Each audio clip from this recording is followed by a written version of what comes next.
إن الحمد لله نحمده ونستعينه ونستغفره ونعوذ بالله من شرور أنفسنا ومن سيئات أعمالنا من يهده الله فلا مضل له ومن يضلل فلا هادي له أشهد أن لا إله إلا الله وحده لا شريك له وأشهد أن محمدا عبده ورسوله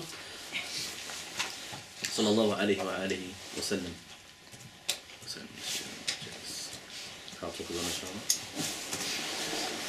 So to continue our course on Al-Amr bil-Ma'ruf wa Nahy Anil Munkar, commanding good and forbidding the evil. Today we want to talk a little bit about the foundations, introducing the foundations of commanding good and forbidding the evil. And that includes many things we want to discuss. We want to talk about how do we prioritize between commanding good and forbidding the evil. How do we look to the benefit and the harm and the benefit and the interest when we are commanding good and forbidding the evil? What are the conditions and the causes, the asbab of commanding good and forbidding the evil? So there are many things to discuss. So what I'm going to do today first is we want to talk a little bit about the priorities in the Taklifi rules. Okay? Now some of you may have studied some of this before. So when we talk about the priorities in the Taklifi rules,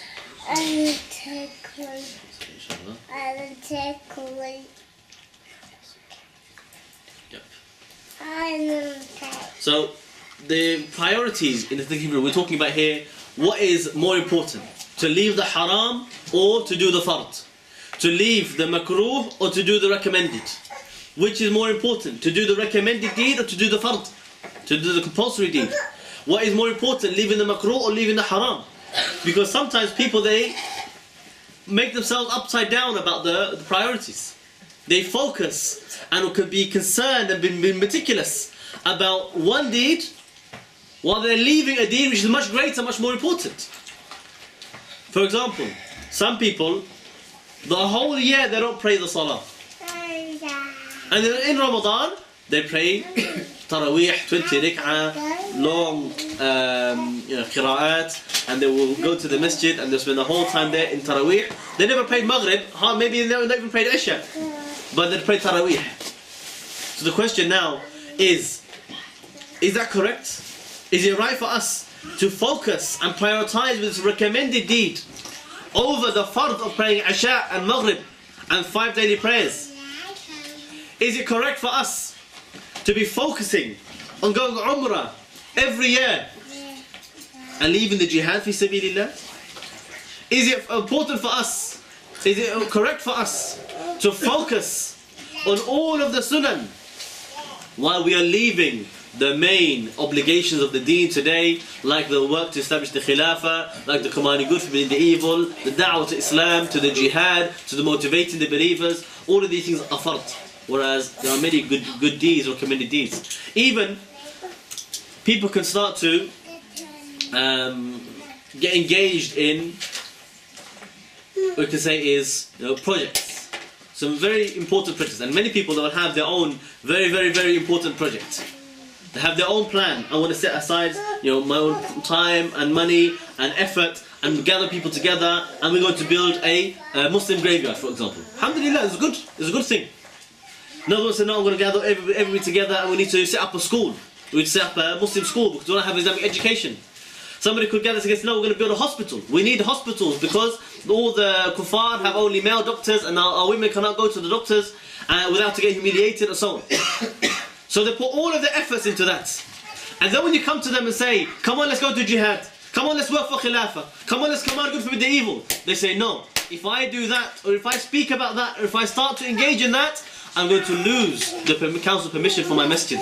I'm going to lose permission from my school. I'm going to lose permission, or I'm going to lose the success of my business, of my hospital, or my Islamic graveyard. All of these things, they become an obstacle in the way of the fara'id. When people, they start to cling to them and hold on to them. When at best these things, they are good deeds. They are recommended. There's no doubt about the good deeds. Nobody's saying it's haram. But these are good deeds. These are recommended. Well, this is the fard. This is compulsory. It's the same as somebody praying 2 rak'ah nafilah for fajr. Go to all the effort to wake up and make wudu and go to the masjid and he prays the 2 rak'ah nafilah. Then the iqamah starts for the fard salah and he goes home. What for? How is that going to benefit him? Rather, the principle is that the good deeds, the recommended deeds, are mu'allaq, they are on hold until the fard is fulfilled. Okay?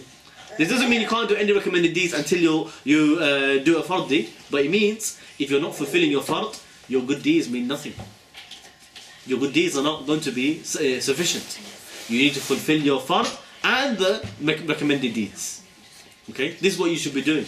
But the priority will always be for the fard. Now, what is the priorities when we talk about the other deeds? Okay? We said there are 5, okay, in general, the classification we put down, we said there are 5 taklifi rules. What were they? Haram. Okay. Haram. Makruh. Okay. Everybody shouting at once. Somebody. Mubah. Somebody else, the brothers? Come on, you guys let me down. Wajib. Wajib, fard. Okay, just to translate these, this is prohibited.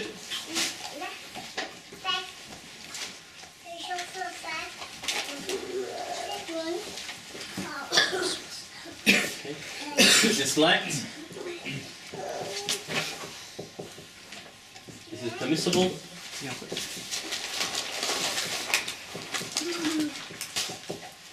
This is recommended.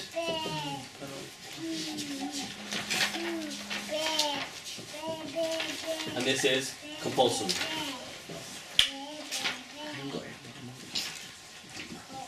Okay, you didn't have that in yours? Yeah. Okay, so these are the 5 main taklif rules according to obviously the classification we put down. Now, we want to have a little understanding about what comes first. What is more important? What is priority out of all of these things?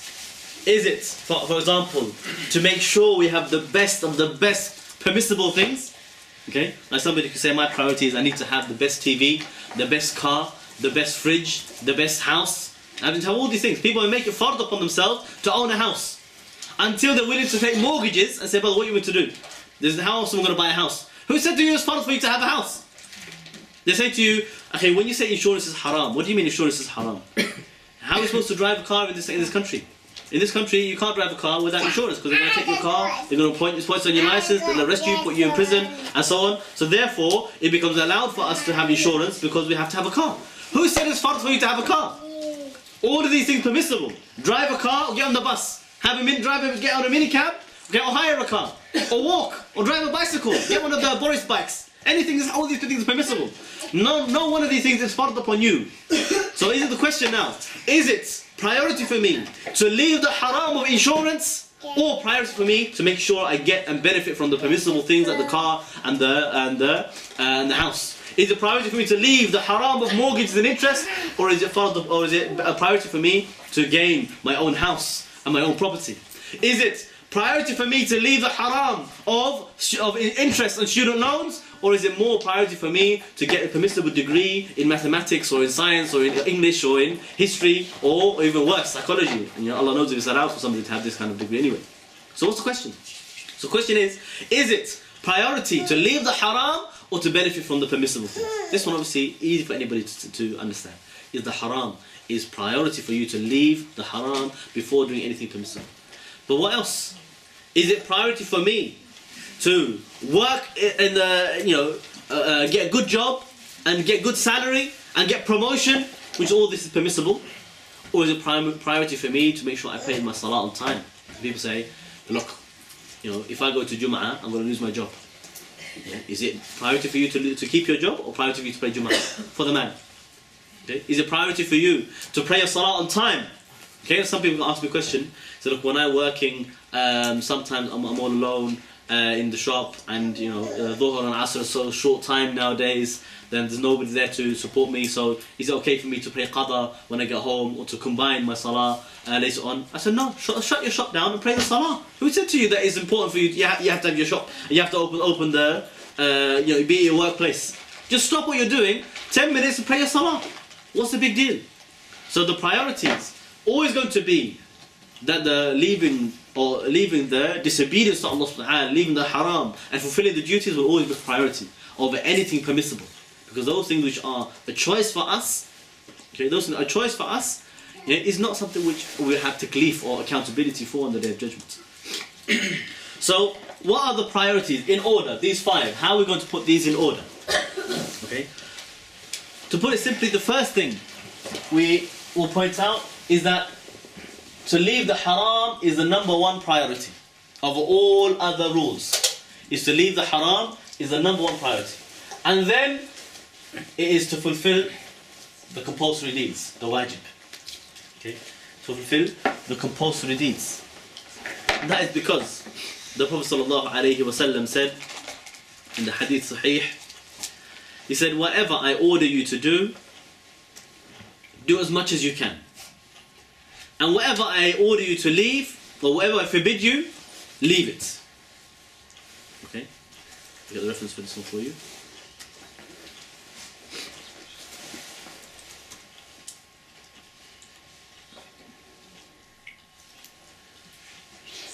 Give me 1 second, inshallah.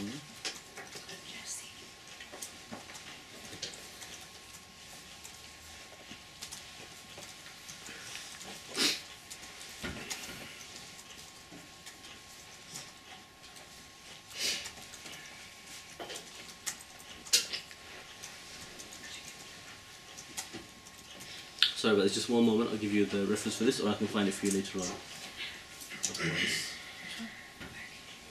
Okay? Yeah, so that is in...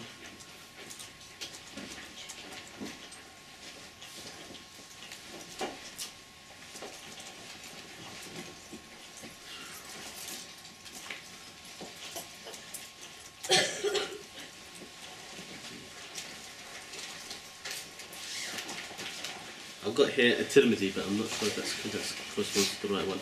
But anyway, so one on hadith, the Prophet said, whatever I order you to do as much as you can, and whatever I forbid you, leave it. What do we learn from this hadith? The hadith gives us certain instructions and informs us that there is certain leeway, a little bit of relaxation in the matters which we have been ordered to do as much as we can. Okay? Whereas in the matters that have been forbidden, he said leave it. There's no choice. There's no relaxation at all. Okay. So for example, when Rasulullah ordered us to pray, he ordered us to pray standing. If we can pray standing, but if you can't pray standing, you can still pray sitting. If you can't pray sitting, you can pray lying down. Okay, and so on. If you can pray the 4 rak'ah normally, if you're muqim, you pray 4 rak'ah. If you're musafir, then you can do 2 rak'ah. I mean, there's always some leeway in the fara'id to do the duty according to your capability, as much as you can. Okay? The Prophet ﷺ, he said, whoever among you sees a munkar, let him change it with his hand. And if he cannot, then with his tongue. If he cannot, then with his heart. It means that there is certain capability associated with the obligatory duties. On the haram, however, if you are forbidden from something, you leave it. You don't do it. Okay? There's been no leeway being given. So the priority being given to leave the haram first, and then to fulfill the duties of the compulsory duties. What happens next after that is you have, obviously, these 2 are decisive requests from Allah, okay, either to do or to leave. These are indecisive requests. I mean, Allah subhanahu wa ta'ala has requested that we leave certain things, but has not promised us any punishment if we did it. And the recommended deeds are those things which Allah has requested that we do, but has not specified any punishment for the one who left it. Okay? So, the priorities here, again, will be to leave the makruh, because Rasulullah still said if you've been ordered to leave something or to forbidden from something, then leave it. Okay? And then to do the recommended deeds. Okay? This is the priority after that. And of course, permissibility is going to be last of all, out of all of them. We're not going to disobey Allah subhanahu wa ta'ala, even in the recommended or disliked matters, for the sake of something permissible. It's always better for you to obey Allah, to fulfill the requests, what you've been requested to do, in all matters. Okay? There's always going to be better and priority for you, okay, unless there's a text that specifies otherwise. Okay? So now the question comes, when we talk about the duty of commanding good and forbidding the evil, where are the priorities between these two? Is the priority in commanding good or in forbidding evil? Okay. Well, it goes without saying that if the haram is priority for us to leave, and the fard is secondary to leaving the haram, then it is a priority for us to forbid the munkar before commanding the good. Okay? That's why we have the principle of at-takhliya qabla at-tahliya. To give up before you take up. Okay? So at-takhliya qabla at-tahliya is the principle in the Sharia. You should write this one down, inshallah. At-takhliya qabla at-tahliya. To give up before you take up. To give up the shirk before you take up tawheed. So if you didn't give up the shirk, you're not muwahhid anyway. To give up the kufr before you take up iman. If you don't give up the kufr, you're still going to be kafir. No matter how much you believe in Allah, if you still believe in the kufr, you still believe in the cross and the Trinity, you're still kafir. Okay? To give up the haram, okay, before taking up the obedience of Allah subhanahu wa ta'ala. You're never going to be obedient if you're still committing the haram. You're still committing the sin. Okay? So it's not the case. Some people think that the practicing Muslim, they say, look, I'm practicing Muslim, but I don't pray and I drink alcohol. Okay, that's not practicing Muslim. Okay? They say to you, how can I know many practicing Muslims, that people will say. People say, I know many practicing Muslims and they eat pork. And that's not called practicing Muslim. You can't be practicing Muslim and you do the haram. Okay? So the principle to give up first before you take up. Give up taghut before you believe in Allah, before you take up belief in Allah. Give up the shirk in the man-made laws and the obedience of taghut before you take up obedience to Allah subhanahu wa ta'ala. Okay? Because there is no way for you to be obedient to Allah while you're still obeying the shaitan and obeying the disbelievers and the munafiqeen. Impossible. Because Allah ta'ala forbade us from that. So the priority is always going to be forbidding the munkar first and then to command the good. Okay, so this is number one. And this is number two. And we talk about forbidding the munkar now. What is the sabab of forbidding the munkar? That's the question. So we need to know, if this is the priority, now we need to know, when does it become fard upon me to forbid a munkar? Okay? So what makes it compulsory? When does it become compulsory?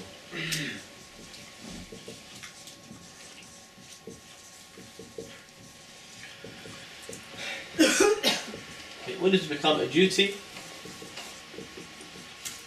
to forbid munkar?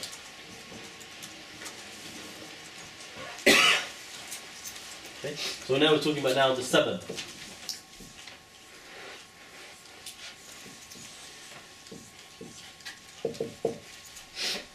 Okay. What is the sabab, the cause of forbidding the munkar to become fard? Okay. First of all, what is the definition of sabab? Anybody want to volunteer? Who's done the soul before? I know a few of you done the soul, that's why I'm... Cause. Yeah, cause. Give me the definition. The matter, I'll start you off. The matter.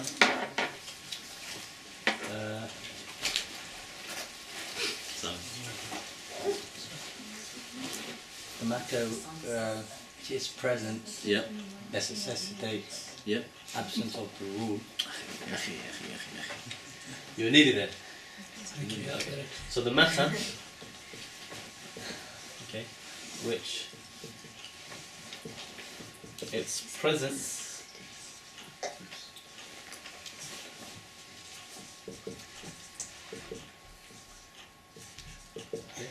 necessitates the presence of the rule.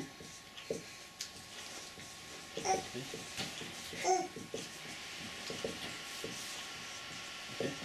And its absence necessitates the absence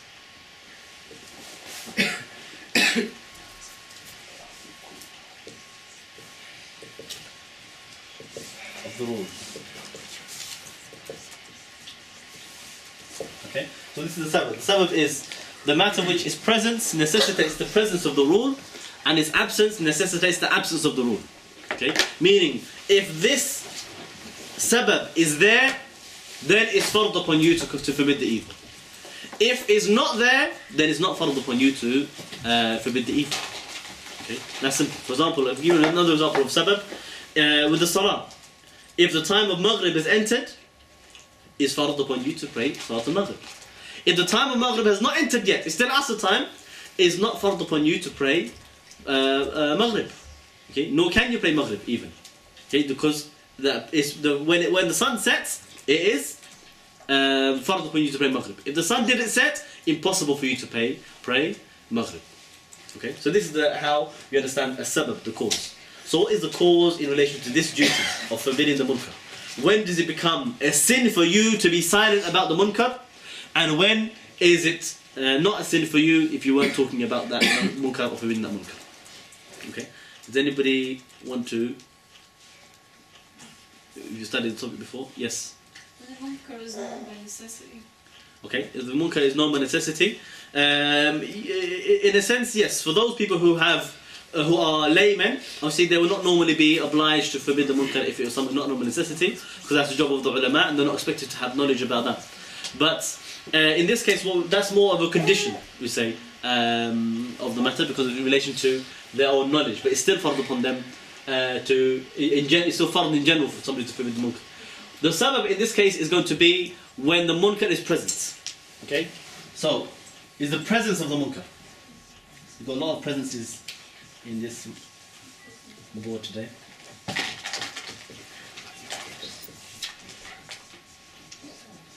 Okay, so the presence of the munkar is when what makes the duty of forbidding the evil fard.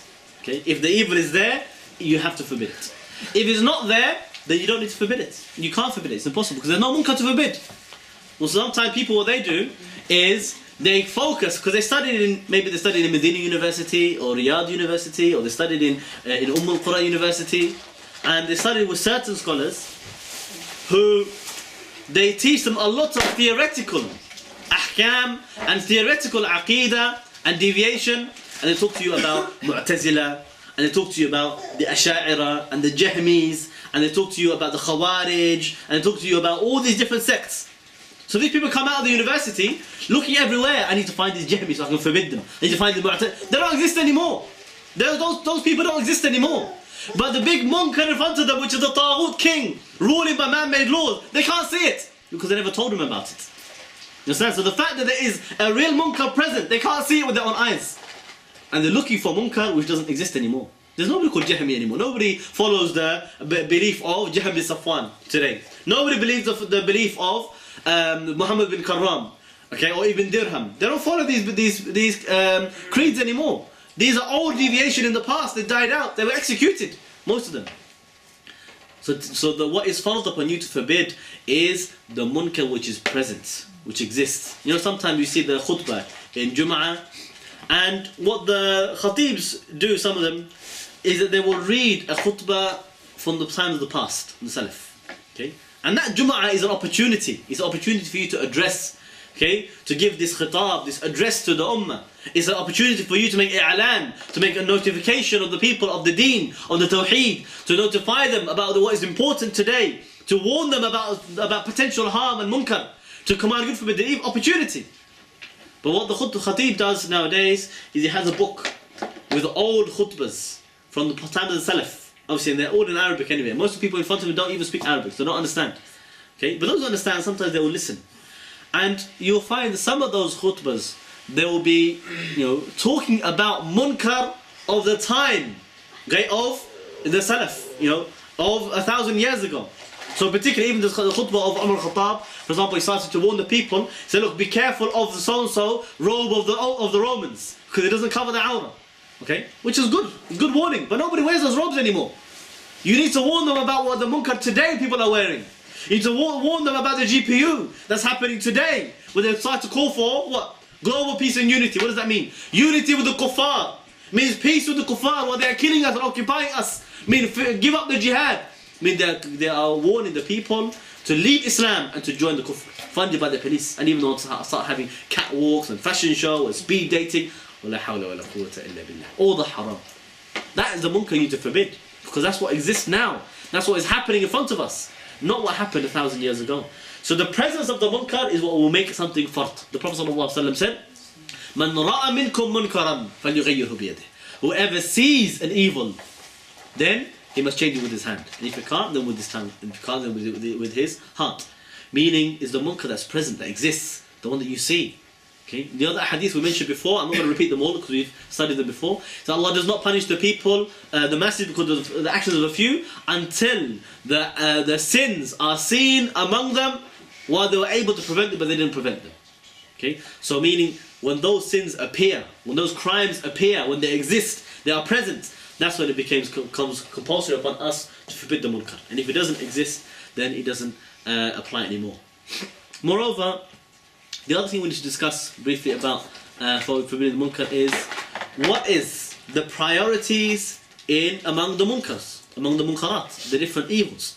What is more important for us to forbid? Because sometimes people will say, and we're going to cover this in its own chapter, its own section later on in the course, inshallah, in more detail. But briefly now, to make the layout, the basic foundation of this topic, the priorities among the munkarat. Which one do I forbid first? Okay? Because some people, they say, why are you so bothered about the rulers for? And the people, they don't know how to recite with tajweed properly, the Fatiha. They say to you, why are you always worrying about politics when you should be worried about in your own heart, what you have yourself? Be concerned about purifying yourself first, purifying your heart. And it's true that all of these things are duty upon us. But is it priority for me to look at the munkar of the taghut rulers, or priority to look at the individual munkar of the person and his own, maybe has some envy, has some grudges, and has all these things are evil, must be forbidden. Which one is more important? Okay, this is the question. We know that Allah subhanahu wa ta'ala, He declared what the greatest munkar of all is, the greatest evil. He said, إِنَّ الشِّرْكَ لَظُلْمٌ عَظِيمٌ. He said that the shirk, verily the shirk, it is the greatest oppression. Okay, this is Surah Al-Luqman.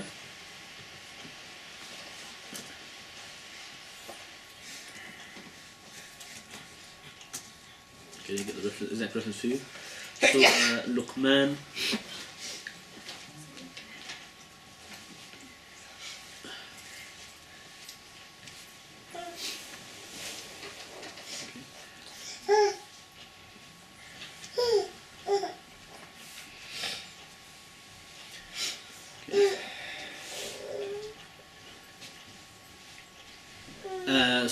Surah 31 verse 13. So Surah 31 verse 13.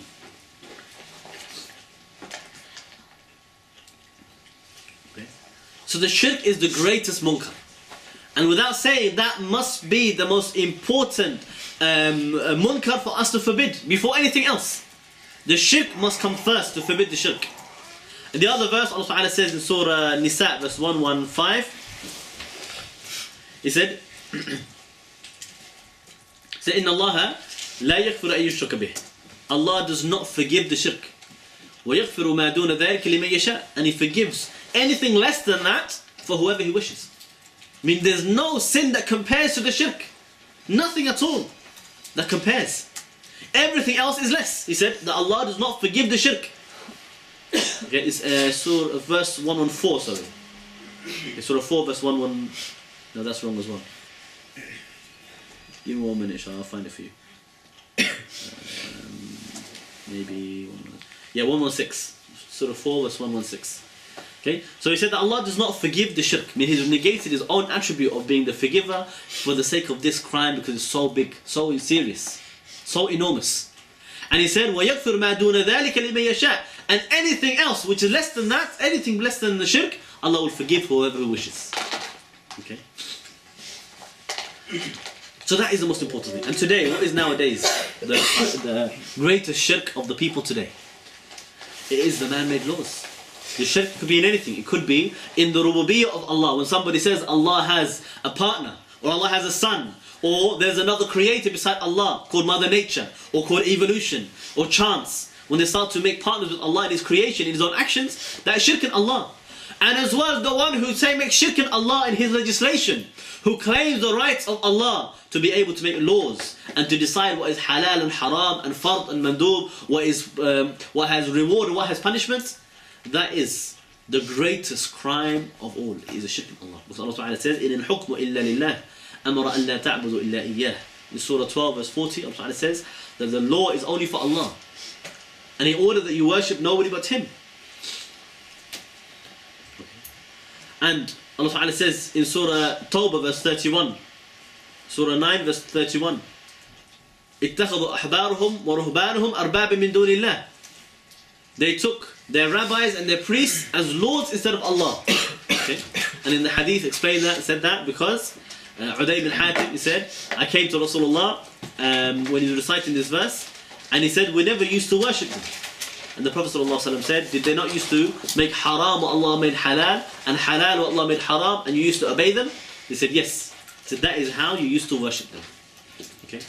So nowadays, this crime of the man-made laws, of the MPs in Parliament legislating laws, of the people voting and selecting and choosing representatives called MPs to make laws on their behalf, that is the greatest shirk and crime and munkar, and is the priority for us to forbid over all other munkarat. More important to forbid this than to forbid the munkar of somebody who drinks alcohol, or somebody who commits zina, or somebody who gambles. These are all haram, but priority is the one who made the alcohol halal, the one who made the gambling halal, the one who made the zina halal. That is the greater priority and more important, to forbid the taghut first. That was the call of all the Anbiya. That's what it means to call for Tawheed. It means to forbid the Sharia of the Kuffar and to call people to the Sharia of Allah. Allah Ta'ala said, وَلَقَدْ بَعَثْنَا فِي كُلِّ أُمَّةٍ رَسُولًا أَنِ اعْبُدُوا اللَّهَ وَاجْتَنِبُوا الطَّاغُوتَ. He said in Surah 16 verse 36, Surah 16 verse 36, Allah Ta'ala says, we sent to every nation a messenger calling the people to worship Allah exclusively and to keep distance from the taghut. So that is the priority when we talk about forbidding the evil. Okay? And the second thing, we talk about commanding good.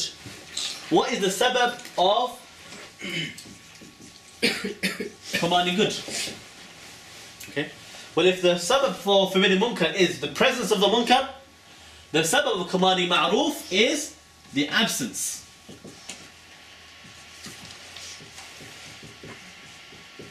Of the ma'roof.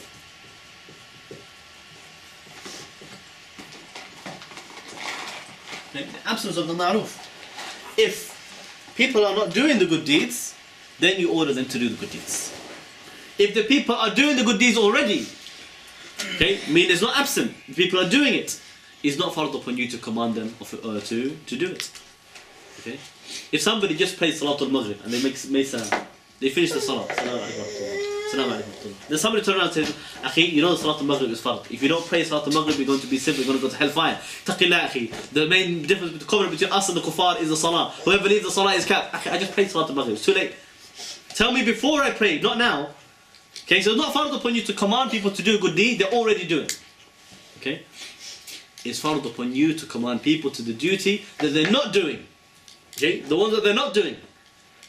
Okay, so people who, give another example of Jum'ah again.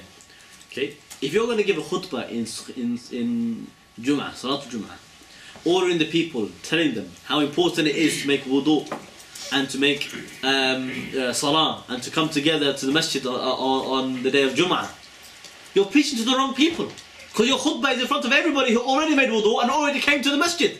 You're supposed to give that khutbah to people outside who are not praying with you, who didn't come to the salah. Those people who probably paid for your masjid but they're still working at their own restaurants. They're the ones you need to tell that it's supposed to come to Salatul Jum'ah. Okay? So the duty is to command the people to the ma'roof that is absent, that they're not doing. Okay? And today, again, what is the greatest ma'roof? What is the priority among the good deeds for us to do? So I said here as well, the priority okay, equals to forbid shirk first.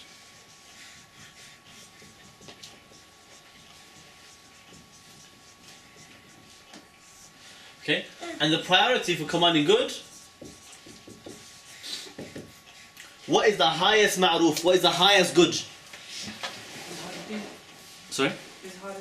Idharuddin? Yes. Idharuddin, which is what? Tawheed Allah Azza wa Jal. Is to make the deen of the Tawheed of Allah to prevail. Okay? And the Tawheed is manifested, yes, by making the word of Allah the highest. To make the law of Allah the highest. To make the case that only Allah is worshipped. That is the purpose of Idharuddin. Is so that there is no more shirk and the deen is only for Allah. The worship is only for Allah. Allah Ta'ala says, قَاتِلُوهُمْ حَتَّى لَا تَكُونَ فِتْنَةً. Fight them until there is no more fitna, until there is no more shirk. وَيَكُونُ الدِّينُ كُلُّهُ لِلَّهِ. And the deen, the worship is only for Allah. So that is the most important purpose of the Izhar-ud-Din, is to establish Tawheed. So the highest ma'ruf, the highest good, it is Tawheed Allah Azza wa Jal. Is to have exclusive worship and obedience and following and belief in Allah exclusively. That is called al-ma'ruf, the highest ma'ruf. Okay, and this is the most important duty. That includes for us to call the mushrikeen to become Muslim and muwahhid, to enter into Islam, to believe in Allah exclusively, to give up their idols and to worship Allah instead.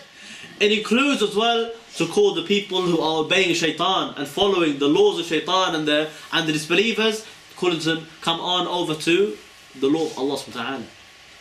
Okay? It's to say to the people, don't obey the law of the land, obey the law of Allah. Don't rule by the law of kufr, rule by the law of Allah, the sharia of Allah. That is part of the priorities of commanding good and forbidding evil. So the priority for commanding good is always at-tawheed. Okay? Is always tawheed. Is always to make Allah exclusive in all of His rights. Okay? And the way that that's always going to be established is, as the sister mentioned, Izhar-ud-Din. Is to establish the deen of Allah to prevail and to be above, so that there's no shirk or kufr above the tawheed. How can you establish tawheed and the ruler is enforcing the kufr on you and the shirk upon you, and is ruling and judging by man-made laws, and while you're in the masjid, you're making dhikr, and you think that you're making Izhar-ud-Din? That's not called Izhar-ud-Din. That's called hiding the deen while the kufr is prevalent and apparent. Making the word of Allah the highest means the word of kufr is the lowest. Not the word of the kufr is in the government and in the streets and with the police and the armies and in authority, and the word of Allah is hiding in the masjid or in your home, and you say to the brothers, don't talk about it. Don't command good, forbid the evil. They cannot be like this. Rather, Allah ordered us to rule over the people by the law of Allah exclusively. Okay, to rule by the tawheed. Allah says, وَإِذَا حَكَمْتُمْ بَيْنَ النَّاسِ أَن تَحْكُمُوا بِالْعَدْلِ. Okay, in Surah Nisa verse 58, Surah 4 verse 58, Allah says, when you rule and judge between the people, rule by al-adl, the sharia, the justice. And Allah subhanahu wa ta'ala says in Surah Nisa verse 105, Surah 4 verse 105, إِنَّا أَنزَلْنَا إِلَيْكَ الْكِتَابَ بِالْحَقِّ لِتَحْكُمَ بَيْنَ النَّاسِ بِمَا أَرَاكَ اللَّهُ وَلَا تَكُنْ لِلْخَائِنِينَ خَصِيمًا. He said, and verily we sent down to you the book with the truth, so that you can rule and judge between the people by whatever Allah shows you. And don't be somebody who pleads on behalf of the traitors.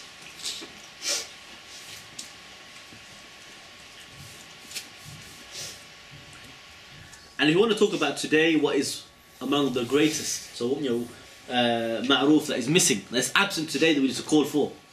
Okay? Is this Izhar-ud-Din? Is this authority? Is to have Islamic State? How many of the good deeds are missing and the duties are missing because of this one ma'ruf which is absent, called al-Khilafah, the Islamic State. Because of the Khilafah is absent, the kuffar are running around our lands, invading, occupying. There's no army to protect. One of the duties of the Khalifa is to gather armies to protect the borders. Today there's no armies to protect any borders. Rather, we have kuffar and we have murtadeen in our lands that let the kuffar into our lands. One of the duties of the Khalifa to implement the hudud. All of those rules are absent because there's no Khalifa. One of the duties of the Khalifa to spread Islam, to spread the Tawheed, to make Izhar-ud-Din. That's absent now. Instead of the Islamic State expanding or conquering the lands of the kuffar are conquering our lands. So you see, this ma'ruf of al-Khilafah, which is a duty upon us and is absent, is fard upon us to command it. The Prophet ﷺ said, whoever died without to have on his neck a bay'ah, to have on his neck the oath to the Khalifa, he dies the death of jahiliyyah. He dies the death of ignorance. Okay. So that is a duty for us. We must give bay'ah to a Khalifa, and the time will be given for that is 3 days. So is that today present or absent? Is there a Khalifa? Somebody might say there's a Khalifa in Islam, but that doesn't count as a real Khalifa because the Khalifa needs to have authority. You have authority and you give that authority to a Khalifa to implement the law over you. Okay?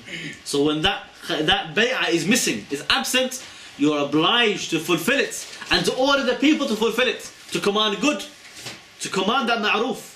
It is a priority and a duty for us over many of the other the good deeds. And it goes without saying, if you fulfill that one, all of the others will come. Okay? Da'wah door to door is not the same as a state conquers the land and gives da'wah to the whole society. They all enter Islam together. The duty of the Khalifa to enforce the people to pray the salah, and he punishes them when they don't pray, is a big difference between that. And you say door to door, going door to door, say to the Muslims, have you prayed? Shall we go to the masjid? There's a big difference between that. Big difference between Islamic State. In the time of Ramadan, they will shut your shop down and punish you if you open your restaurant in the middle of Ramadan. Compared with somebody who says to his Muslim brother, Akhi, it's better for you to fast today. Or somebody wants to sell alcohol. The state will punish him. And that is much more effective than somebody will say to the local off license, say, Akhi, you know it's haram to sell alcohol. Okay? There's a big difference between the two. If you fulfill this one duty, then you see how many of the other duties will be fulfilled and how much ma'ruf will be fulfilled because of that. So with this in mind, inshallah, we want to now introduce the main foundations of commanding good and forbidding the evil. And there's going to be 8 that we're going to cover over the next few weeks, inshallah. I think I could probably do or start the first one today. The first foundations. So if you list these, inshallah. So we have 8 foundations we're going to discuss. The first one.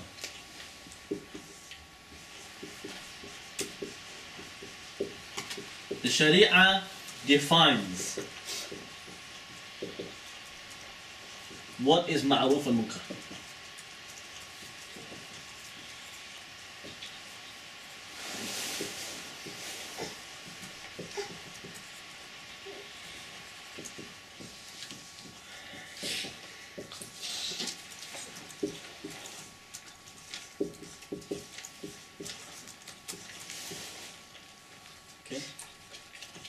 Al-ilm about ma'ruf and munkar. Okay, or we say ilm is the condition.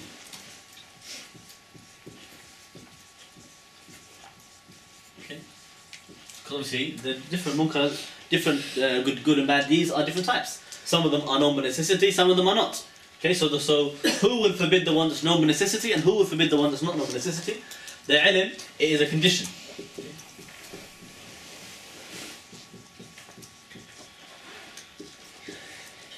Number 3, okay, we have the conditions of changing munkar, okay, or rejecting munkar, inkar al-munkar, okay, all forms of them.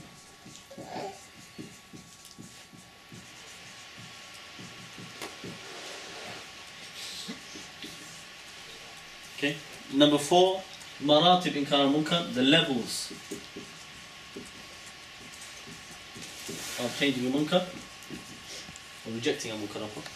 Better.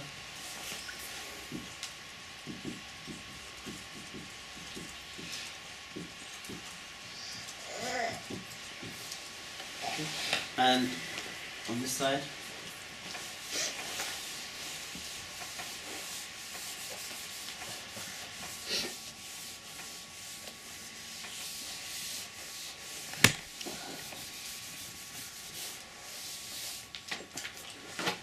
so number 5, okay, al-awlawiyat, okay, in commanding good, forbidding evil.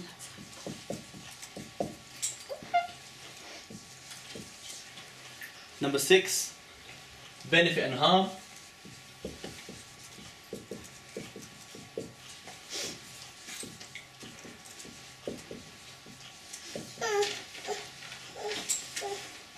Okay, in commanding good, forbidding evil. Number 7, verification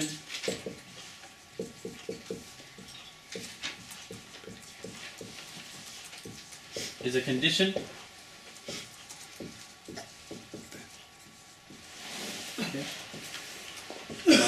evil. And number 8, the consequences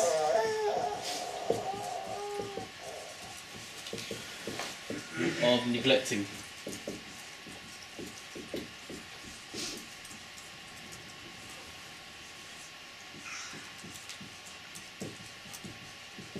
Come on and go through the evil.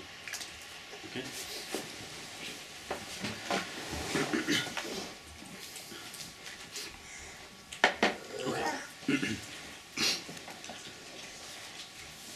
So now the question is, we'll start with the first one, inshallah. The Sharia is a criteria to define al-ma'ruf and al-munkar.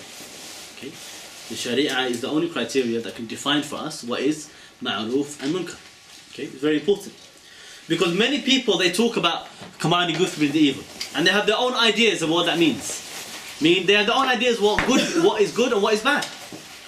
And in the world today, there are some people, even among Muslims, who start to adopt the ideas of the kuffar, and they start to say that, what's the harm in 2 consensual male adults holding hands, for example. And not to say much more than that. Okay. And you got some man here been campaigning for 15 years for gay rights. What? The right for a man to be gay? What rights? Who gave him that right? In his mind, this is good. In his mind, he's doing good deed. In his mind, he thinks what he's doing is correct. So this is the problem that we have is some people, they make up their own idea of what is good. So some people say that what I think is good, then that is good, is ma'ruf. And what I think is evil and bad, that is munkar. They say to you, brother, you shouldn't be intolerant to the idols and the kuffar, the gods of the kuffar. You shouldn't disrespect them, you should respect them. In his mind, he thinks to differ with or to condemn the gods of the kuffar, the false gods of the kuffar, then he thinks that is evil, that is bad. Because he's defined it himself. Some people say no, whatever the majority of the people accept nowadays, we have to adapt Islam. We have to reform Islam to match what the people are saying now. Otherwise we'll never succeed. Otherwise we'll never go forward. Otherwise we will never be respected in society. So they start to put down their mind that Islam should conform with what the people are doing, instead of the people conforming to what Islam says. So they got it the wrong way around. Some people say no, we are Democrats. We are democratic. And there are some people in the UK, so-called Muslims, I'm telling you, they really believe in democracy. Really believe in it. Sometimes you listen to the radio, so-called Islamic radio, so-called Muslim radio presenter. And they will say, no, I really believe in tolerant liberal democracy. I really believe in it. And they will talk to you from the angle of, if the majority of the people agree that something is good or is compulsory, it must be compulsory. It must be accepted. And if the majority of the people agree that something is evil, they say no, it must be evil, it must be bad. Okay? The people have decided. Other people even worse than that. They say it doesn't matter what you do, as long as your heart is pure, everything is good. Nothing is bad. Nothing is evil. So you can't judge me. People say to you, you can't judge me. Okay? Who are you to judge me? Allah knows my heart. Yeah, but you're drinking alcohol. I can judge you drink alcohol, and Allah said don't drink alcohol. In his mind, he said no, no, no. Allah knows my heart. I have good intention. He thinks, as long as my intention is pure, okay, that is okay. He has good intention. He's drinking the alcohol so that he can become brave and go to jihad. MashaAllah. He's taking the drugs. Why? So that he doesn't get depressed and so that he can be happy again. Okay? He's not committing zina. No. He misunderstood Akhi. He's comforting her. Okay? He's entering happiness into the hearts of the people. You see? People, they think if you have good intention, everything becomes okay. Everything's good. So you can't just have this free-for-all idea. Rather, the Prophet ﷺ said, لا يؤمن أحدكم حتى يكون عقله تبعا لما جئت به. He said, no one of you is a believer until his mind, his ration, his thinking is in accordance with what I have brought, the revelation. Okay? And the other hadith says, your own desires are in accordance to what I have brought. Meaning, your mind and your ration and what you think is good and bad it cannot contradict what the Quran and Sunnah says. I mean, the only thing that can define the Quran, what is ma'ruf and munkar, is the Quran and Sunnah, is the Sharia, is Islam. Okay. Also, another evidence we can give for this, inshallah, you should take those hadith down, because the important point for this principle that the Sharia is the only criteria to decide ma'ruf and munkar.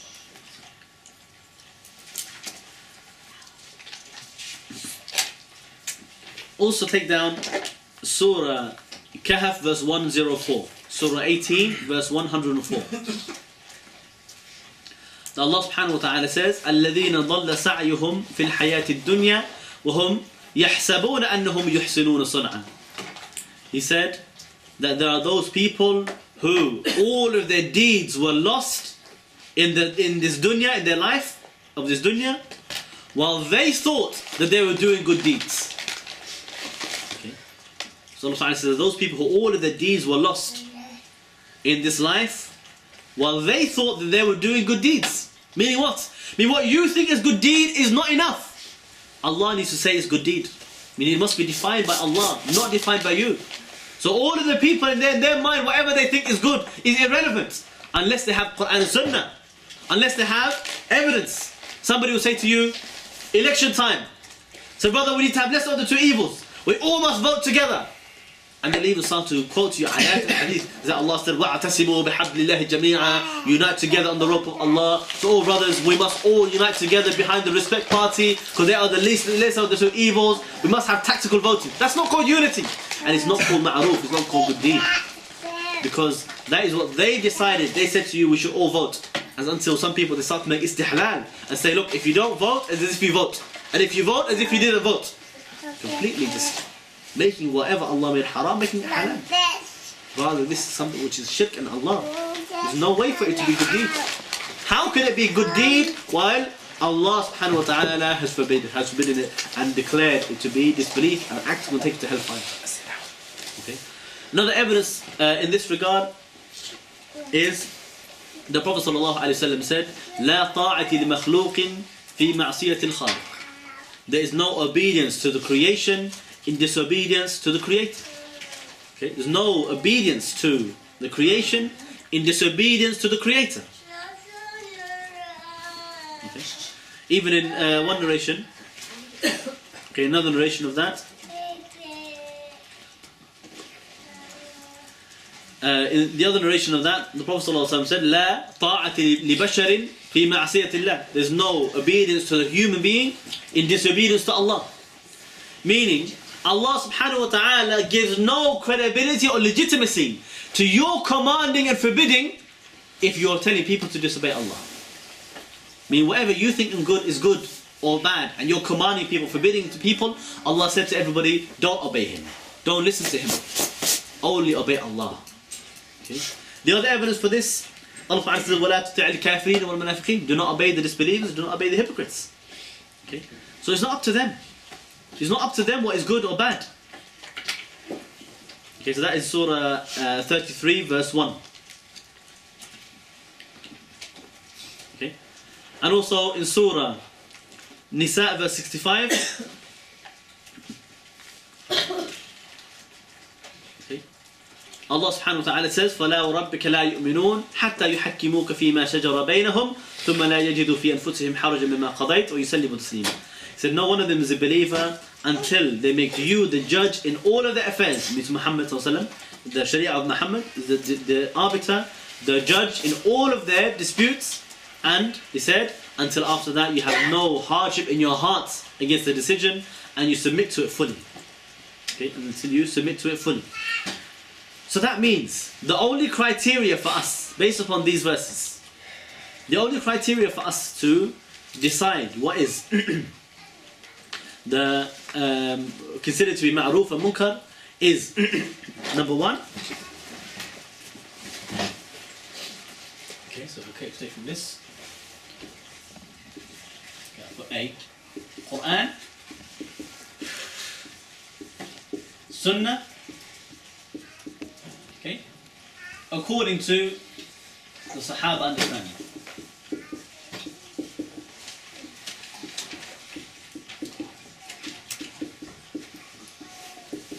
I'll give you some of the evidences for this as well.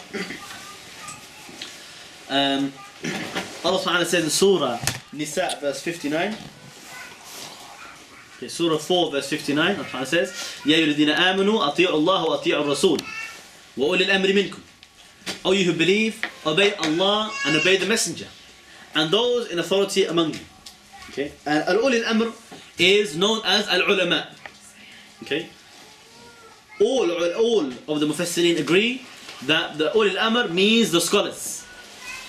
Okay? The addition of the rulers is a secondary issue, but primarily this means referring to the ulama, the scholars. And the most knowledgeable of all ulama, the best of them in all of their knowledge and understanding of the Quran and Sunnah is who? Is the Sahaba. Can anybody claim that there's a scholar better than them? Somebody said, sometimes you say to people, Quran and Sunnah, Allah says, Muhammad said, Abu Bakr said, Umar said, and they say to you, yeah, but Akhi, Bin Baz never called him kafir. Al-Uthaymeen never called the ruler kafir. So how can we call him kafir? Akhi, Bin Baz or Abu Bakr, which one is more knowledgeable? Is it going to be, okay, or Shaykh Umar Bakri, is he more knowledgeable, or Abu Bakr as-Siddiq, or Umar al-Khattab, is he more knowledgeable? It's going to be Umar, Ali, Uthman, those Sahaba, they are the best of the best. No way for any of us to compete today. So if we differ with the Sahaba, we are misguided. And if we agree with the Sahaba, then we will be guided. And I'll give you the evidence for that as well, inshallah. But this ayah, I'll continue. So obey Allah and obey the Messenger, and those in authority among you. So فَإِن تَنَازَعْتُمْ فِي شَيْءٍ فَرَدُوهُ إِلَى اللَّهِ وَرَسُولِهِ. And if you differ in any matter, then return it back to Allah and His Messenger. Okay? Meaning, whenever you differ at something with people, you go back to Quran and Sunnah. There's no other source. No democracy, no voting, no parliament, no shura, nothing. If the Quran and Sunnah is spoken, nobody else can differ or argue with that. The other ayah we can give for this, Allah says in Surah Ahzab verse 36, Surah 33 verse 36, وَمَا كَانَ لِمُؤْمِنٍ وَلَا مُؤْمِنَةٍ إِذَا قَضَى اللَّهُ وَرَسُولُهُ أَمْرًا أَن يَكُونَ لَهُمُ الْخِيَرَةُ مِنْ أَمْرِهِمْ وَمَنْ يَعْصِ اللَّهَ وَرَسُولَهُ فَقَدْ ضَلَّ ضَلَالًا مُبِينًا. He said, there's no way for a believing man or a believing woman, after Allah and His Messenger have decided a matter, for them to have any choice in the matter after that. And whoever disobeyed Allah and His Messenger, they are misguided with a clear misguidance. Okay? So that means this is the only criteria. If you have your own idea of ma'ruf or munkar which differs with the Quran and Sunnah, you are in misguidance. You are in complete misguidance. Okay? Also Allah Ta'ala says in Surah Baqarah verse 137, Surah 2 verse 137, فَإِنْ آمَنُوا بِمِثْلِ مَا أَمَنْتُمْ بِهِ فَقَدْ اهْتَدَوْا. If they believe in what you all believe, the Prophet and his companions, what you believe, they will be guided. And if they turn away from that, then they are in complete error, misguidance. Meaning to follow the understanding of the Sahaba about the Quran and Sunnah is binding upon us. There's no other criteria that we can accept. Okay? That's very important for us to understand. Okay. Everybody clear on this? Alhamdulillah. You want more evidences? Yes. Okay. Alhamdulillah. I'm not boring you, am I? So let's discuss now what is the definition of ma'ruf and munkar. Did I give the definition before? Of ma'ruf and munkar? I don't think I did in the last few sessions. Just double check for me quickly. Oh, no, you didn't. We didn't, no? Okay. Okay, so al-ma'ruf and al-munkar. What is ma'ruf? What is munkar? Can I rub off this side of the board?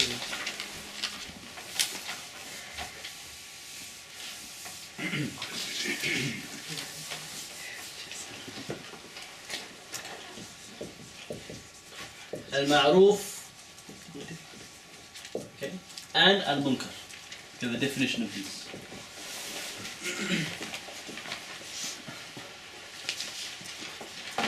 Okay.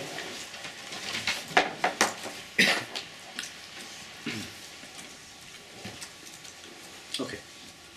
I'm going to give you one other evidence that the Sharia is a criteria to define it, inshallah. Just because.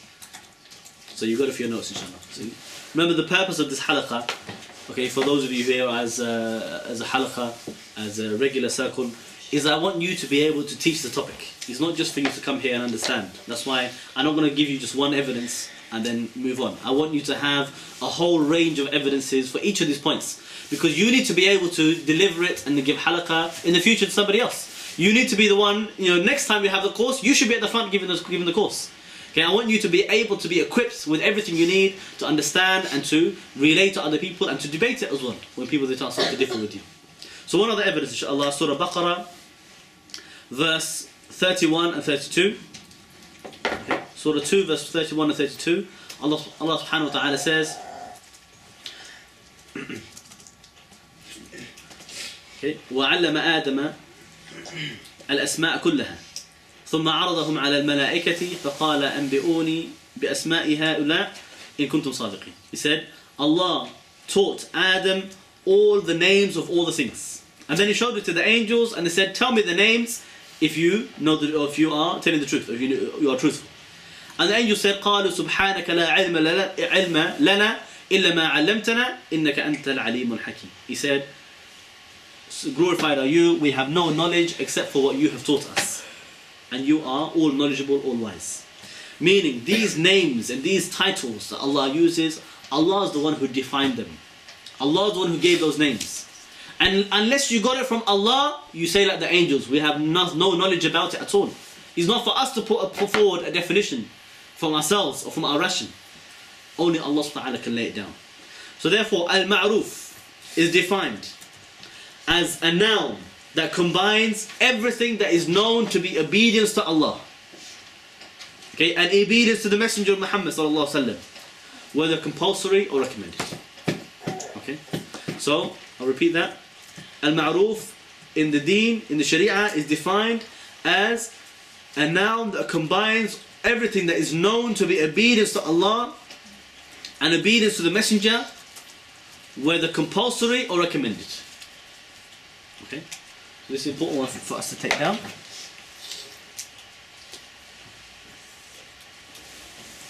Okay, I didn't give you the linguistic definition actually, but I'll give you that in a second, inshallah. So the sharia definition.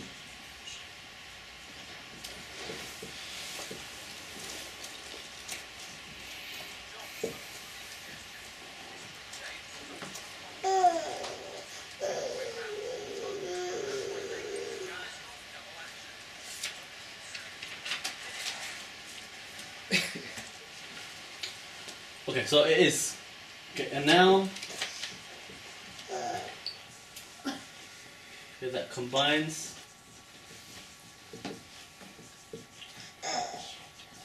all that is known to be obedience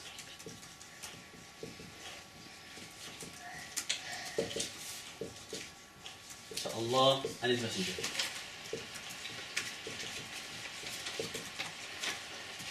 Whether compulsory or recommended.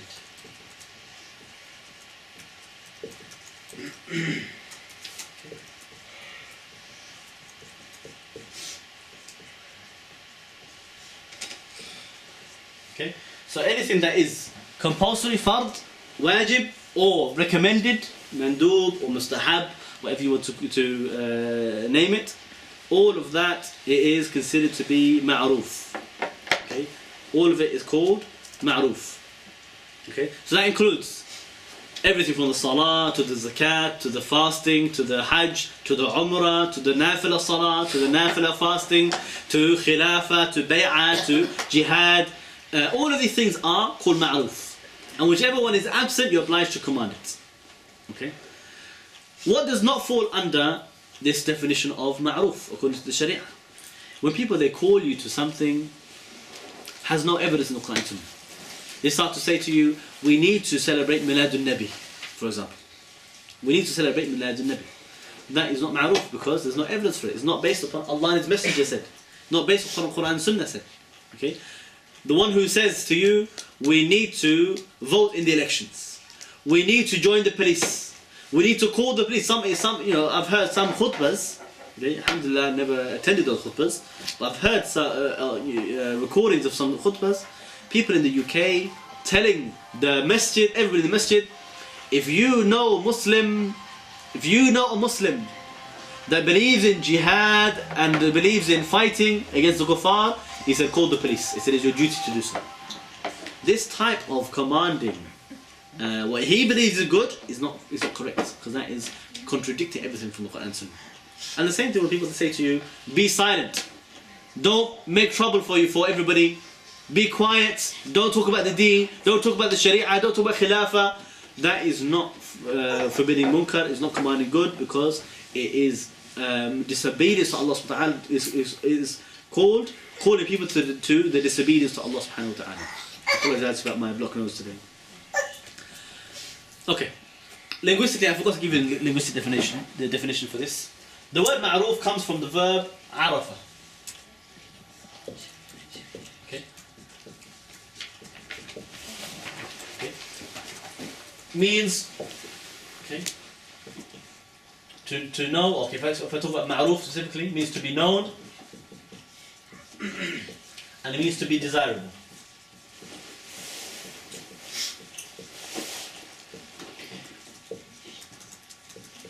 That correct spelling? To be desirable.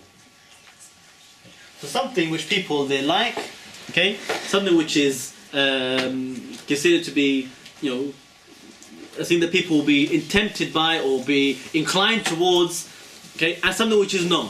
This is what we call ma'ruf. Okay, so in the Sharia definition, we talk about what is known to be desirable to Allah subhanahu wa ta'ala, not to anybody else. It doesn't matter what you like or dislike. But what is desirable to Allah, what is liked and pleasing to Allah, that is called ma'ruf. So everything that Allah ordered you to do, whether decisively or indecisively, whether making it fard upon you or recommended for you, that is all things that Allah likes and Allah is requesting from you, Allah wants you to do. So that is all called ma'ruf. We must fulfill it, and we must call people to fulfill it if they are neglecting it. Okay. Al-munkar. Okay. Munkar is from the verb ankara.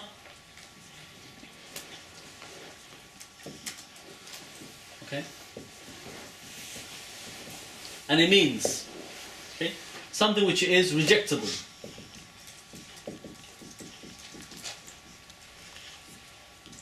Okay. Some of the people, they will reject, okay, or undesirable as well.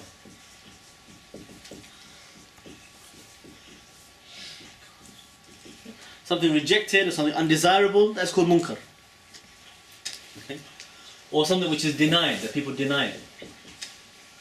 Or deniable. Okay, this is linguistically. In the Sharia, it means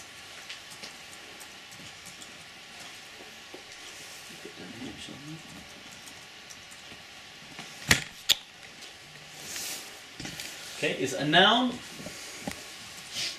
okay, that combines all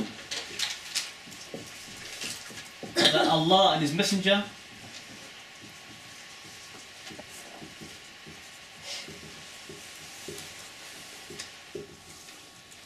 forbid. Okay. Whether haram or makruh. Okay, the haram or disliked, makruh.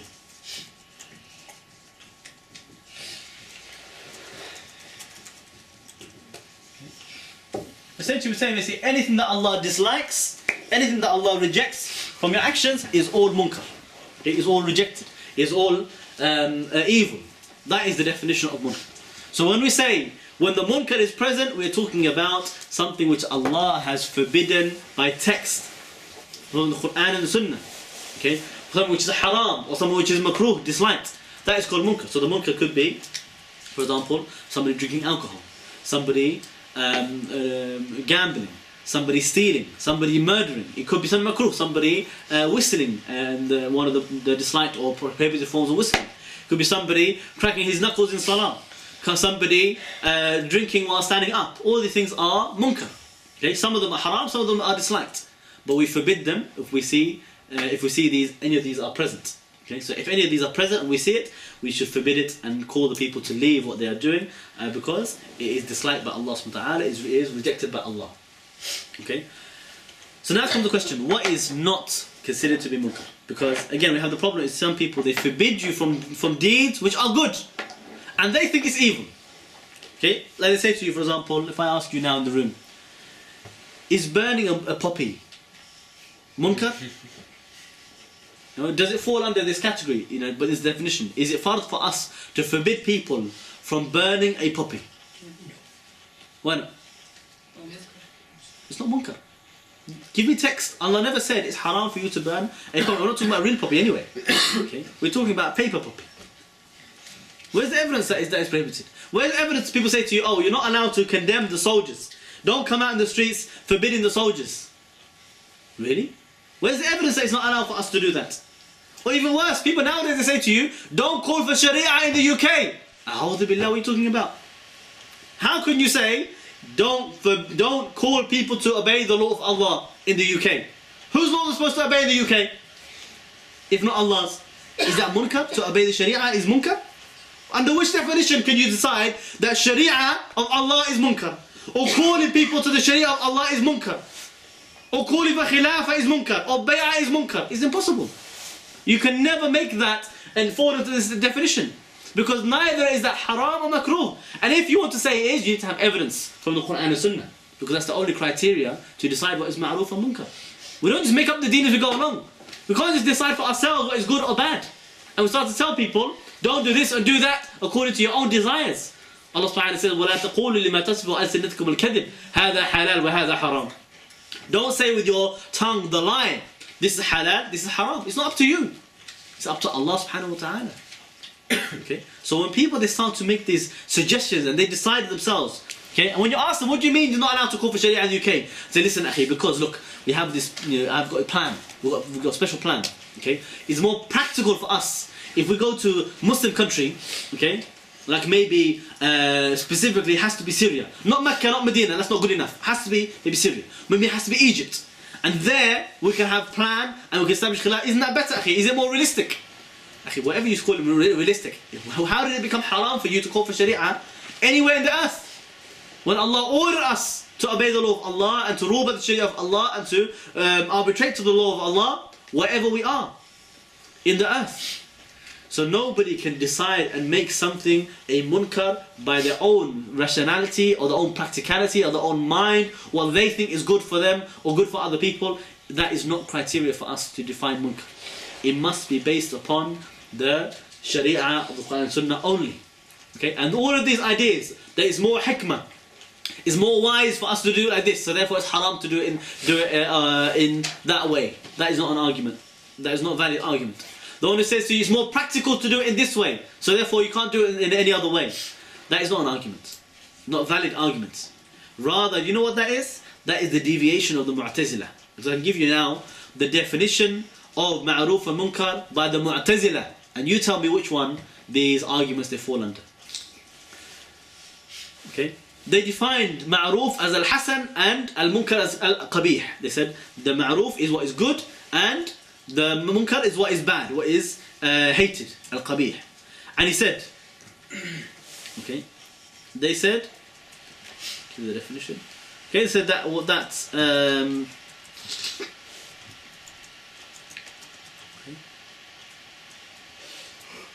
so they said that al-qabih, the bad and the evil, the crime, is what the Russian defined as to be evil. And they said al-hasan is what the Russian defined as hasan, as good. Okay, so this is the Mu'tazila, what they used to say. They used to say that evil, munkar, qabih, it is what the Russian, the mind tells you is bad. And the good is what the mind tells you is good. That is the deviation completely from the Quran and Sunnah. That is complete deviation from Ahl Sunnah wal Jama'ah, what they believe. Rather we follow the Sahaba in every matter. Because Allah Ta'ala says, كنتم خير أمة كنتم خير أمة أخرجت للناس تأمرون بالمعروف وتنهون عن المنكر وتؤمنون بالله. He said, you are the best nation risen up for mankind. Who is that nation? Muhammad sallallahu alayhi wa sallam and his companions. They were the best nation because they command good, forbid the evil. Okay, so therefore their command good, forbid evil is the best command good, forbid the evil. They are the best ummah. Their commanding good is the best. Their forbidding the evil is the best. So the only definition and understanding of this duty that we accept is the one according to the Quran and Sunnah, according to the understanding of the Sahaba. Okay. Okay. I'm feeling everybody's feeling a bit tired, so I'm going to stop inshallah here, and we'll leave that just at for the first foundation, number 1, until next week. But we'll have question and answers now, so if anybody has any questions, we can take advantage of that now, inshallah. Do we have any questions? Check the council. Is it every munkar that you have to forbid? For example, you see somebody with maybe imitation gold or actual gold watch or shoe. Okay. So the question is, is it every munkar that you need to forbid? Original rules, yes, every munkar needs to be forbidden. Now, the question is, those people who are among the lay people, their knowledge will be limited. Okay, so we'll look at al-ilm. Knowledge is the condition for commanding from the evil next week. If you only have limited knowledge, what you know, have sure knowledge that is good or bad according to Quran and Sunnah, you're obliged to command good and forbid the evil on that. What is not normal necessity, requires ijtihad, that is the job of the ulama, because they're the one who can extract the rulings for that, whereas you may not necessarily be able to do that. Now, the other thing is, how do you go about that? Do you need to stop every single person? For example, if you have a group of 10 people, all of them are committing a sin. Okay, maybe all of them wearing gold, for example, for the men. Do you have to stop each one and explain to them separately? Or is it enough for you to say to them once, all together? Okay, or enough for you even to say indirectly to the people and say, look, what's the matter with some people that wear gold? Okay, and also, look, you can't, it's not possible for you to deal with every single thing at the same time, because you could have what's called tazahub al-wajibat, the conflict that could clashing of the duties. Okay, so now it's fard upon me to forbid the munkar of shirk in Allah, and also fard upon me to forbid the munkar of somebody wearing gold. Okay, but it came to me in the same person, the same man. He's a Hindu and he wears gold. What do? Do I tell him about the gold or tell him about his shirk? It's priority for me to forbid the munkar of his shirk and to call him to the tawheed. So the most important thing for somebody, mushrik, a kafir, non-Muslim, is not to teach him about istinja, is to tell him about tawheed Allah Azza wa Jal and to command good, forbid the evil based on those priorities. And then later on you can tell him about the other things. The way Mu'adh bin Jabal, the Prophet said to him, when you go to Yemen, you'll find people that believe that Allah is Isa, the son of Mary. So call them to La ilaha illallah, and if they believe in that, then call them to pray and then to fast and so on. So the priorities will always be first to call the people to Tawheed, and then to call them to the other duties according to that priority. Now same thing with the Muslim. A Muslim will have priorities. He is already muwahhid. Okay, I'm not calling him to give up the shirk, unless it's somebody who is committing some kind of shirk. It could be shirk asghar even as well. Okay, you're not going to be talking about Isa and Lat and Uzza and idols when he's also a Muslim, because he doesn't believe in that. Okay, so that munkar is not present. So you will talk to him based upon the priorities of what he's facing. So yes, he could have a gold ring, for example. Okay, or could be wearing a ring on the wrong finger. Maybe to wear a ring on his thumb is haram. Okay, there's no normal necessity though. Okay, so he's wearing a ring on his thumb, but he's also wearing a skirt like a woman. Which one is more important for you to forbid? You leave all of the big evils and you say, Akhi, that ring on your thumb, Akhi, subhanallah, you should put it on this finger, is better for you. Akhi, you leave all the haram and all you can find is little things. That's what the problem we have nowadays, especially with the madkhalis. Madkhalis, they pick on the smallest thing and they leave the biggest thing. They'll say to you, look, Akhi, you made a mistake in your Fatiha. I heard you in your salah. Okay? I don't know, when you pray your salah, you listen to my salah. But anyway, he said, I heard you made a mistake. It's not wala dhali, it's wala dhali. Okay? Get the right makharij, you need to get it from the right place. That's with the side of the mouth. He wants to pick on this small issue and tell you to recommend it. Okay? Pick on that. But when you ask him about the rulers and the shirk and they make the riba halal, declaring war on Allah and His Messenger. Okay, and the Prophet ﷺ said the one who takes even a small amount of riba is if he committed adultery with his mother. Okay? Let alone the one who made it halal for the people. And he allied with the kuffar against Muslims. And he used to hakim to the taghut. And you talk to him about them, he says, okay, what evil? What munkar? What taghut? He can't see it. The only thing he can see is your mistakes in your Fatiha. And your Salat al-Dhuhr, I don't know how you heard me. Okay? But anyway, these people, they look for you at the smallest mistake and they leave at the biggest mistake. The biggest munkar and the taghut and the shirk, they forget about it, they ignore it completely. Okay, like I had somebody here in the middle of the talk, somebody here, subhanAllah, he called him nickname as Fahm al-Sahaba. Beautiful name, but he PM'd me, he says, Ya akhi, you are khariji. May Allah guide you. Okay, so this is his commanding good for me, the evil for me. Okay? Okay? So he's something like this. He can't find any munkar to forbid, and all those rulers and all their shirk. But he wants to see somebody who wants to call for tawheed and call people to obey Allah and His Messenger, and he wants to call them khawarij and forbid them. Okay. See the question on the screen? Yes. For example, we're going to forbid the evil of the GPU, but people only want to know, they can recognize the evil of the magic, the free mixing and the music, but they can't recognize the evil of democracy and working with the police and arbitration and the riba. So if you focused on the evil of democracy, they will reject you. What do you do then? The problem is, you see, that da'wah is not about just saying whatever the people are going to be enticed by. Okay? If you can make the same call in a way that's more enticing, then alhamdulillah. But you can't say, let's avoid talking about the tawheed and the shirk and the most important things and just focus on the little things because the people will respond better to us. That is not correct. If that was correct, Nuh alayhi salam would never have carried his da'wah the way he carried his da'wah. His da'wah, he said, I call my people day and night, and whatever I give them da'wah, it only increased them in them running away from me more. Okay? So if that was the criteria for to decide what is the best way to give da'wah, it's wrong. Rather, we look to the Quran and Sunnah. So the Quran and Sunnah tells us as a priority in the munkarat is to forbid first the shirk and the kufr before forbidding the other things. So yes, we should forbid all of them anyway. If we're going to go outside the GPU, and inshallah you'll find us there, forbidding the people not to go, forbidding the people from going inside, and warning everybody to walk back and to tear up their tickets. And inshallah whoever can join us for that will be very good.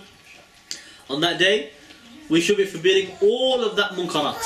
So yes, maybe we have leaflet, list everything, and explains all of those issues. But we cannot leave the most important munkarat, such as the fact that they work for the police, and the police are funding their own program in order to further their cause, and calling them to make tahakum and to follow the law of the land, and to seek arbitration in the law of the land, and promoting democracy, and promoting interfaith, all of this shirk and kufr. We need to focus on forbidding these first. Okay? Then we talk about the other issues such as the free mixing and the speed dating and the magic shows and all these kind of things, because all of those are munkar, but they are not as serious as that shirk in Allah subhanahu wa ta'ala. So we should so now what happens when people they say to you call for tawheed before sharia? Where are they at this time? You find them probably talking to you about speed dating. They don't want to talk about tahakum most of the time. Okay? Because most of them they believe tahakum is halal as well.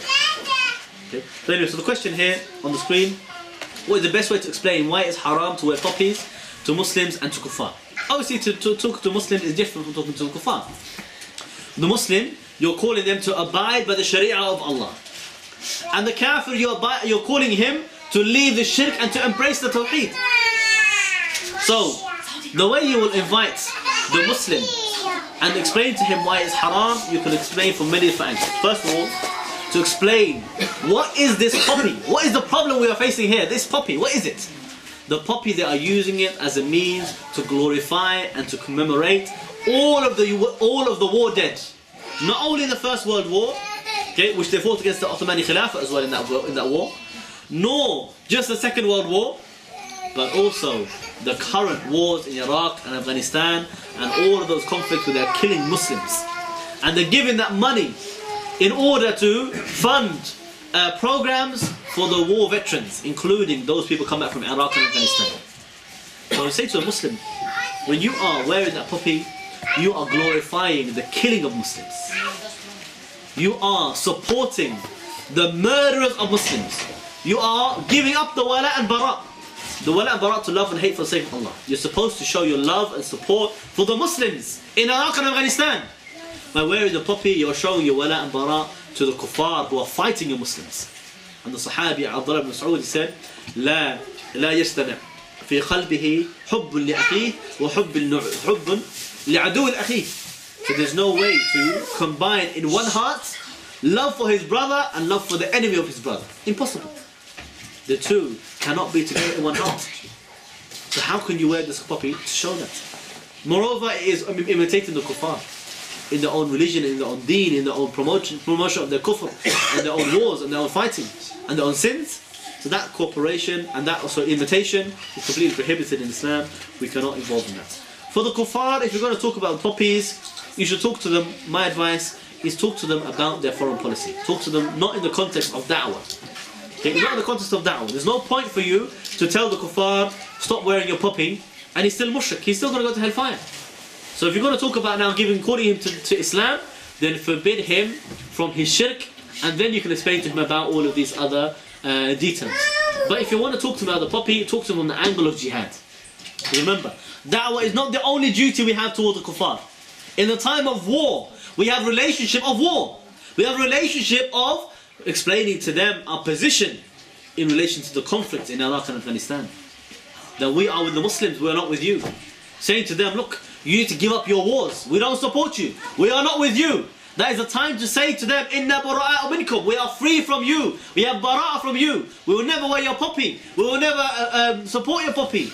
We will burn your poppy. We are free from you and your poppy and everything you worship instead of Allah.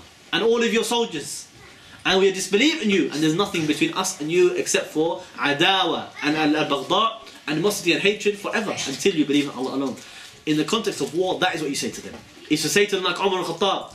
Rasulullah ordered him to say to the mushrikeen that all of our dead are in Jannah and your dead are in hellfire.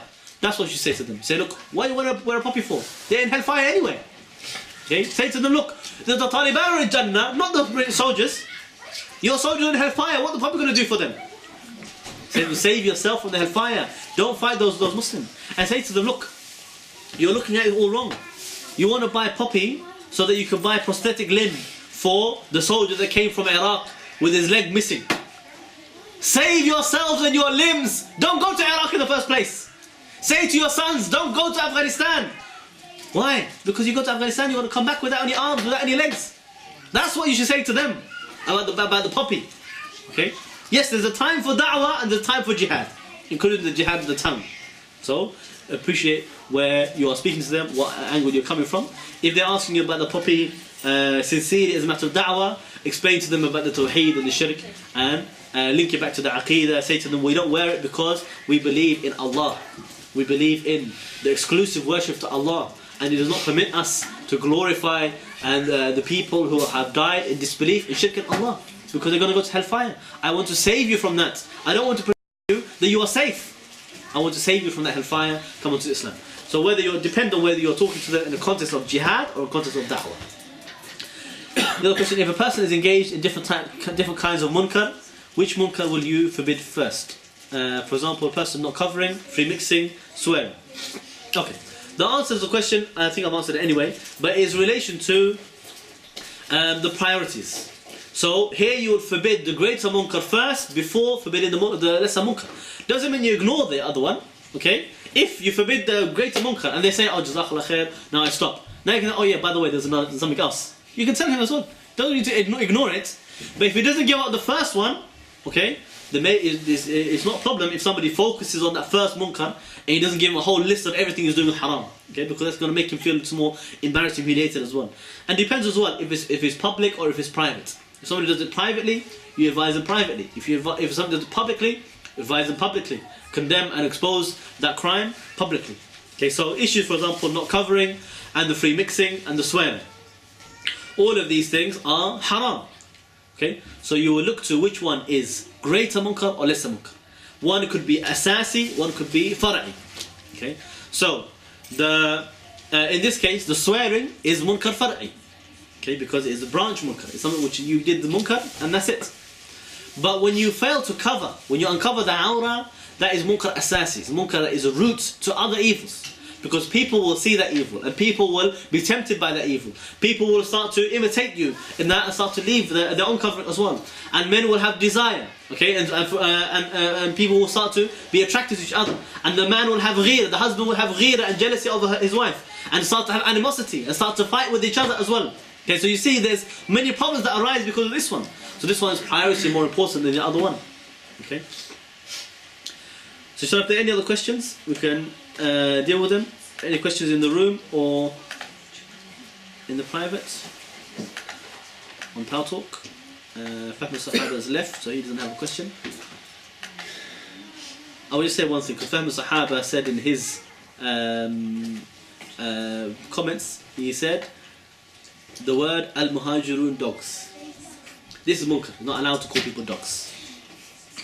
The Prophet ﷺ said, لَيْسَ مَرْءُ الْمُؤْمِنُ بِالطَّعَانِ وَلَا بِاللَّعَانِ وَلَا بِالْفَحْشِ وَلَا بِالْبَذِي. It is not allowed for Muslim to defame others, or to curse others, or to use swear words, or to harm and to insult. And the word dog is not from the vocabulary of Ahl Sunnati wal Jama'ah. To call somebody a dog. Okay? To say he's a dog, or she's a dog, or they are dogs, is not from the language of Ahl Sunnati wal Jama'ah at all. Okay? If they want to use this terminology, analogy, you should use the term, okay, they are like a dog. Okay, for example, the way Allah says in the Quran, they are like dogs. Whether you attack them or you leave them, they will just pat their tongue. They will pant and loll their tongue. Okay, or this Allah said they are like animals. Okay, or even they're even worse. But you don't use a language which is not appropriate for Ahl Sunnah wal Jama'ah, which tells me that this man is not really from Ahl Sunnah wal Jama'ah. He is somebody who has deviated from the path of the Sahaba and their own language and their own understanding. He probably wrote his own name on that after the message. Sorry? He probably wrote his own name after the message. Another question here. Can I call someone who said we should be doing 2-minute silence on 9/11 a munafiq? Calling somebody an actual munafiq like this is very serious, because to call somebody a munafiq is calling them kafir. The munafiq is kafir, but he's a hidden kafir. And nobody knows him except for Allah until he exposes his kufr. So the one who exposes his kufr, bi kufr akbar, this person you may call him a munafiq. Like some, for example, Mo Ansar, okay, or Majid Nawaz. You can call them munafiq. Because if they come out, expose their own kufr to everybody and say, no, I don't believe in Islam. I don't believe in Sharia. I don't believe that gays have the right to be gay. This person does not believe in Islam. He believes in another religion, but he just has a beard, and half a beard anyway. Okay? So this person is not called, Muslim. He's called munafiq, or called murtad, called apostate. But somebody who just did a sin, the lesser form of nifaq, we don't call him munafiq, we don't call him kafir. Okay? But although, again, it's possible for you to say, these are people of nifaq. Okay, so you can say, for example, generally, you could say, those who hold minute silences, they are from the people of nifaq, or from ahl nifaq. Okay, or they are the munafiqun in general. Meaning you're making a general statement, because that's something the munafiqeen they do. They imitate the kuffar, they run to the kuffar, Allah describe them. They will say to the kuffar, look, we are with you, we're just joking with those Muslims. So this type of language to explain that, look, is the munafiqeen that will keep minute silence for the kuffar. Munafiqeen that will run to the kuffar and look for their own alliance and allegiance. This is correct to say in general, but not to make an ayn on a specific person unless his kufr was apparent and he prevailed his own apostasy. What do we call someone who does not pray? Leaves the salah. Man taraka salah faqad kafar. The one who deserted the salah, he is kafir. Okay, this is hadith of Rasulullah. This is called takfir nawa, the type of takfir. Where you say generally, whoever did this kufr action, he is kafir. To apply that to a specific person is called takfir ma'ayyan. And that has specific conditions and has certain prevention of takfir that you need to check and verify first. Is he ignorant? Is he a new Muslim? If he became Muslim yesterday, you never taught him how to pray. It's your fault he doesn't pray, not his fault. You're supposed to teach him first, and then say, does he pray or not pray? So you need to look to the reality of the person. Is he insane or is he sane? Is he mature or is he not mature? Okay? Does he have ignorance? Does he have certain ta'wil? Are you sure that he actually deserted the salah? Maybe he prayed qada, you didn't know. So you need to check and verify all these things. But generally, if you ask a question, what about the one who does not pray? He is kafir. Because the hadith says, whoever deserted the salah, he is kafir. If a person isn't a very good Muslim, is forbidding evil still fard upon him, or should he fix himself first? He must still forbid the evil. If somebody does a sin and he also is silent about the munkar, he has double sin. He doesn't have a reward for that. He has two sins. But if he did the sin, then he forbade the evil, he will get reward for forbidding the munkar, and maybe that will be kafara for his sin he did before, and it will help him increase his iman and be stronger, and so that he will then be able to prevent himself in the future from committing the sin. Don't follow the steps of shaitan and the whisper of shaitan, who says to you, because of your sins, you shouldn't do good deeds. Then all that happens is your heart will become black with your bad deeds, and you never have good deeds after that to recover and to fix yourself after that. Rather, the ayah says about the Jews that كانوا لا يتناهون عن منكر فعلوه. They never used to forbid each other from the evil they used to commit. Meaning, even they used to commit sins, but Allah cursed them because, despite their own sins, them having their sins, Allah still cursed them for not forbidding each other from that sin. Okay. Is it hypocrisy? Because Allah said He hates people who say what they do not do themselves. No, it's not hypocrisy. Okay, it is the good deed to forbid the munkar. What you're supposed to say to the one who's not a good Muslim, who wants to forbid the evil, you're not supposed to command him to do another sin by being silent about the munkar. You're supposed to command him to stop your sin. That's called, the one who says what he does not do. Okay? Yes, Allah said that. Look at أَتَأْمُرُونَ بِالْبِرِّ وَتَنْسَوْنَ أَنفُسَكُمْ. Allah says in the Quran, are you calling people to do the good but you forget about yourself? Yeah. So yes, the one who forbids the evil, he needs to do it himself. But the point is, we don't say to the one who's committing sins, don't command good, forbid the evil. We say to him, command good, forbid the evil, and stop your sin. Okay? Don't do it to put it the wrong way around. Like the one who says to the woman who wears khimar but she doesn't wear jilbab. Okay? He says to her, how dare you wear khimar without wearing jilbab? Take your hijab off. No, you don't tell her to take hijab off. You tell her wear jilbab as well. You don't tell her to commit another sin by taking her khimar off. Okay? It's wrong. You're not supposed to do that. You're supposed to say to the sister, MashaAllah, you are wearing the khimar, but maybe you didn't know, you're supposed to wear jilbab as well. Okay? So the one who commits sin, and if does not forbid the evil, you say to him, forbid the evil and stop the evil as well yourself. Okay? Okay, are there any other questions? Yes. What about those people who enter like a place of munkar? They say, but I'm going to do good. There's munkar there, but I'm going to do good. Mm-hmm. So the one who enters the place of haram and munkar, but he says, I'm going to do good there. Okay? Unless that good is to completely remove that munkar, he's not allowed for him to go there. Okay? Because the Prophet ﷺ said, do not enter the places of al-mujul. Ibn Abbas said, al-mujul is those places where the people disobey Allah. So it's not allowed for you to enter those places. You have to enter a nightclub or a pub or a parliament, or for you to enter the GPU. It's not allowed for you to enter the GPU. Okay, I should have caught that one actually, I didn't realise. Okay? It's not allowed for you to enter these places because they're places of haram. Okay? Places of free mixing, places where people go to speed dates and they're advertising it as well. Okay? It's not allowed for you to go to those places. Even you say to do, because I'm going to go there and I'm going to do some good. The evidence for that includes as well the principle. We say it's not allowed for you to forbid a munkar by another munkar. Okay? It's not allowed. It's not allowed to forbid a munkar by another munkar. Okay? That's called, or the other principle as well, not allowed to change a munkar by something similar to it. Okay? So you cannot commit a sin in order to forbid the munkar. You need to forbid the munkar using only permissible means, not using any haram means. Okay? And also the Prophet ﷺ, also Allah subhanahu wa ta'ala says in the ayah, so وَلَا تَرْكُنُوا الَّذِينَ ظَلَمُوا فَتَمَسَّكُمُ النَّارِ. Don't relax or consent to the people of oppression, or you will be touched by the hellfire. I mean, if you're going to be in front of all the oppressors and you're not forbidding and changing them, stopping them from what you're doing, then it's not allowed. And the ayah as well, it says وَقَدْ نَزَّلَ عَلَيْكُمْ فِي الْكِتَابِ أَنْ إِذَا سَمِعْتُمْ آيَاتِ اللَّهِ يُكْفَرُ بِهَا وَيُسْتَهْزَأُ بِهَا. Okay, and لا تقعدوا فيها لا تقعدوا معهم. He said, it's already been revealed to you in the book, whenever you hear the verse of Allah being disbelieved, being mocked, do not sit with them حتى يخوضوا في حديث غيره, until they change what they're saying, to change what they're doing. Okay? حتى إذا مثلهم, otherwise you become one of them, you become just like them. And then Allah described it as nifaq. He said Allah will gather the munafiqeen and the kuffar together. This ayah in Surah An-Nisa.